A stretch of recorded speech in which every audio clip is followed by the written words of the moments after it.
Joining us now, Senator Bill Haggerty from Senate Banking. Great to have you on, sir. What is your reaction to that report? Just more spin coming out of the White House, Liz. I think you look at the estimates of what's going to happen on Thursday. We're going to probably read a negative 1.5% GDP growth. That's another straight consecutive quarter-to-quarter decline. That is the technical answer for when we've hit a recession. But we have been on the precipice of a recession under Joe Biden, and I cannot imagine that they're going to have the gall to try to redefine things technically. When you go to people in Tennessee, in my home state, and ask them what they're feeling, look, the prices at the pump, like they've never experienced before. Going to the grocery store with record high prices there as well. You've got massive margin compression for corporate America. You've seen the consumer price index, at one level, you've seen the producer price index much higher. Again, that means margin compression. Companies are going to begin to go bankrupt at a much higher rate. They have thrown us into a recession, and Senator, the Biden administration is just trying to get out of this. The thing is, when you're explaining, when you have to explain, you're immediately losing. It means you're losing already. I mean, we have the White House Council of Economic Advisors. He's Brian Deese. He's claiming a slowdown is the price we pay in a transition. He also says the GDP data is, quote, backward-looking. Of course it is. It's for June. They tried to say the same thing as inflation is as old. What are they talking about? I mean, does he have a crystal ball that he can look into the future, into August and September, what the growth is? I mean, Biden's polls are heading into the 20s. Quinnipiac, 31%. Des Moines Register, he's at 27. Yeah, you talk about losing, and when you're explaining you're losing, the American public is losing right now because of the policies of this administration. We're losing big, and that explains those poll numbers that you just recited. The American public's far brighter than this. They talk about forward-looking numbers. Liz, I talk with company owners every day.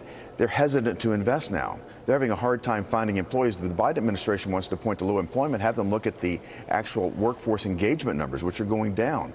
We have real problems in corporate America thanks to the policies that this administration has imposed. If they turned around and stopped their war on fossil fuels and the gas and oil industry here in America tomorrow, I think you'd see a complete change in sentiment.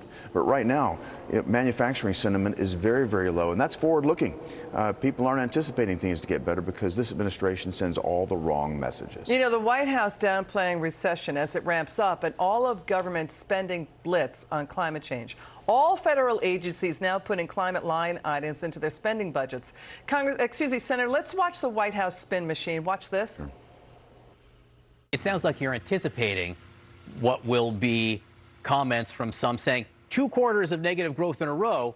That's a recession. Right, and certainly in terms of the technical definition, it's not a recession. I mean, if the technical definition is 2 quarters of contraction, you're saying that's not a recession? That's not the technical definition. What I heard from you was you're going to take the other definition of a recession. It's not a definition we're taking. I think the president's approval rating is kind of a reflection of how people feel about what's going on in the country. And some things in our country aren't going well. We are seeing a slowing. That is not only expected but necessary as we operate through this transition. Increases in prices are likely to have only transitory effects on inflation. Transitory. Transitory. Transitory. Transitory. Transitory.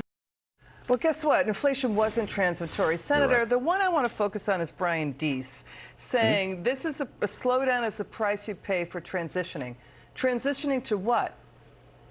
Well, this is their green new energy theology. This is some sort of non-existent world where the technology is not yet there. It's not working today, obviously. Yet they want to go ahead and kill an existing industry that gave us a huge competitive advantage here in America. They'd like to go ahead and kill that. They'd like to enrich our opponents. You think about Russia, Iran, Venezuela, who benefits from all of this. And then longer term, they want to throw the benefit to China because that's who makes the solar panels and the windmills and the electric batteries that they dream about. But we aren't there yet. Yet they're willing to force this, quote, transition, destroy our economy. And you know who feels it the most, Liz? It's the most unfortunate in our economy. Joe Biden conducted the biggest bait and switch in American political history. He campaigned as a moderate, somebody that was never going to put a tax on the people that made below $400,000 a year. Who do you think is feeling the pain of this massive inflation, which is the greatest and most pernicious tax of all? It's the lower and middle classes. Yeah, so a slowdown is such a transition. So every recession since World War II is just a transition. Great Depression is just a transition. Our kitchen table costs going up. That's just a transition. And now you have Al Gore. He's in a new controversy. Watch Al Gore here. Okay.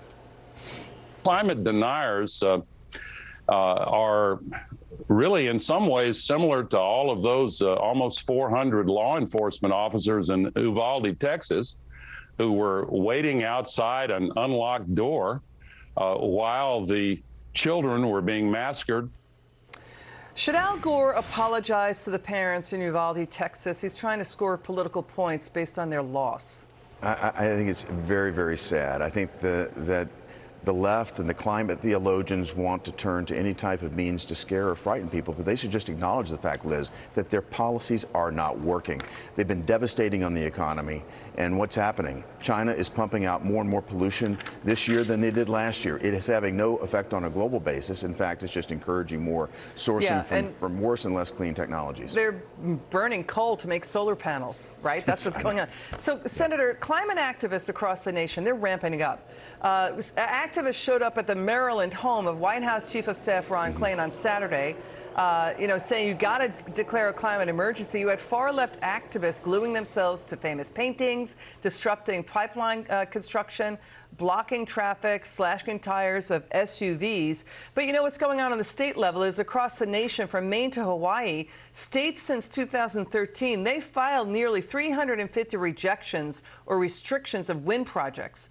This is asking consumers to literally trust the wind for energy. Now, Texas, rolling blackouts again. Wind power, they can't bank it there. They don't have the electric battery power to back it up. And the Texas power grid is under strain during a heat wave. So this is what's happening across the nation. Yeah, it's really a crisis of their own theology. Again, they're just clinging to something that's a pipe dream at this point. I'm not against any source of energy, Liz, but it needs to be economically viable. It needs not put our economy into a tailspin. Yeah. You think about where we were just 2 years ago. We were net energy exporters. Now we're not able to come to the aid of any one of our allies in Europe. Russia has a stranglehold over Germany's economy and others. We really have put ourselves in a weaker position in every point, and every one of our industries that uses energy as an input factor is now less advantaged. He's weakened the economy, and this has got to stop. And Senator, we have former President Trump returning to Washington, D.C. tomorrow. This would be his first visit since leaving office, as the January 6 hearings are in focus in D.C. The former president is scheduled to deliver a keynote address at the America First Policy Institute. Let's watch the former president here. The fake news media is totally complicit in this whole deal. And if I renounced my beliefs, if I agreed to stay silent, if I stayed home, if I announced that I was not going to run for office, the persecution of Donald Trump would immediately stop. We know that. Everybody knows that.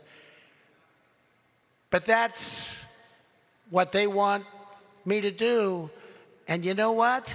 There's no chance I do that. There's just no chance I do that. Okay, Senator, sounds like he's running again. We also have Ron DeSantis really powering ahead. Rick Scott, Mike Pence being talked about as well. Your final word. No, I think we're going to have a tremendous amount of interest in what happens first in the 2022 elections. And that's where I'm focused right now. That's where you all should be focused, is November of 2022, because that will be our first opportunity to begin to put the brakes on this radical ideology that the Biden administration continues to shove through. And then I think all eyes are going to turn to the White House, and that's going to happen in 2024. We have a tremendous field of possible competitors for that. I know President Trump will be here tomorrow, and I think you're going to have a lot of interest in what happens in 2024. But I'm really focused right now on November of 2022. Senator Hagerty, a pleasure. Thanks for spending time with us on this Monday evening. It's good to see you. Come back soon.